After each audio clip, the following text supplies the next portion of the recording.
Magbigay kayo, kayo'y bigyan din. Give, and it shall be given unto you. Press down, shaken together, run it over, and pour it into your lap. For what is the measure you use is the measure you get. Yan ang mga paborito ng mga pastor na mahilig sa tithes and offering. Kung hindi mo paborito, hindi para sa iyo yan. Alam ba kung bakit?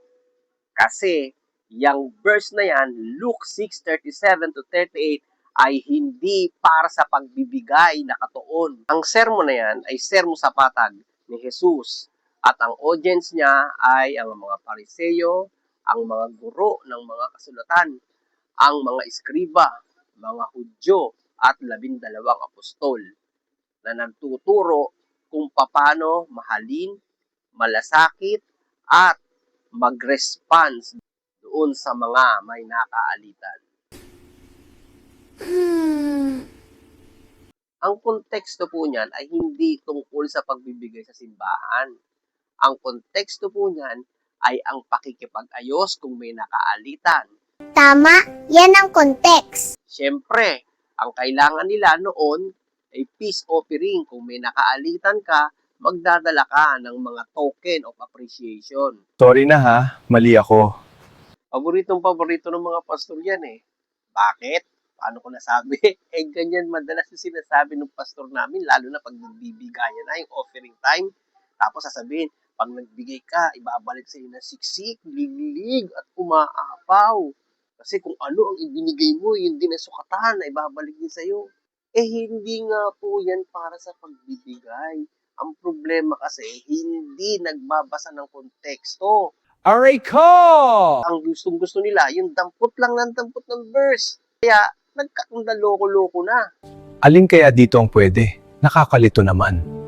Na ayon doon sa kagustuhan nila, pero hindi nila sinasabi sa miyembro o sa kongregasyon kung ano ang konteksto. It's either hindi nila alam ang konteksto o hindi nila binabasa or tinatago nila. Ganun lang yan. Hindi yan utos ng isang transaksyon na kung kamuti mo ang likod ko, kakamutin ko ang likod mo. Kung magkano binigay mo, ibabalik ko sa iyo. Mali. At hindi rin yan isang kondisyon na kailangan mong patawad para patawarin ka. Pero sa pananaw ng purong biyaya, mahalin nyo ang inyong kapwa gaya ng pagmamahal ko sa inyo. Ito ay larawan ng pagmamahal ng Diyos. Hindi po ito magagawa ng sino man kung hindi naunang umibig ng Diyos. At kapag naunawaan natin ang lawak ng pag-ibig ng Diyos, madali na sa atin magpatawad. At siyempre magbigay din, di ba? Narinig na naman ng mga pastor yan, pagbibigay, Sa pure grace, hindi ito batas ng sowing and reaping. Anihan na! Yahoo! Hindi rin ito spiritual karma o sinasabi ng batas ng karma. Kailangan mo magbigay para bigyan ka. Hindi ito spiritual transaction. Kapag naunawaan mo na ang Diyos ay nagbibigay na siksik, liglig, at umaapaw,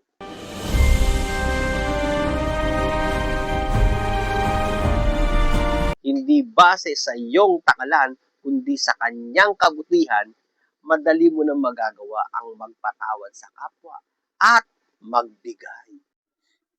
Ang big idea dyan, sa Luke 6:37 to 38, ay ang pakikipagrelasyon mo sa kapwa mo tao.